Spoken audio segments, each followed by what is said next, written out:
একটু আপনি ভাবেন না, গুনাহ করে ডাইন দিকের ফেরেশতা বাম দিকের ফেরেশতাকে বলে লিখো না। কেন গুনাহ না করলো?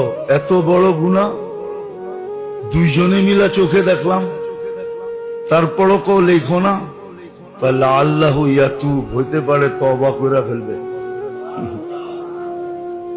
ইন্তাজির সাহ, ঘন্টা বড় অপেক্ষা কর, হইতে পারে তওবা করবে। যদি তওবা করলো সাথে সাথে ডান দিকেরটা সওয়াব লেখা ফেলে। ওই কিরে, তুমি দিয়ে আমাকে বললো অপেক্ষা করতে, আর তওবা করলো আর লেখা ফেললা। তওবা করছে লেখো না, তা আমাকে তো বললা লেখো না, গুনাহ করছে লেখবো না। সিস্টেম এরকমই, তুই অপেক্ষা কর, আমি সব লেখা ফেলবো।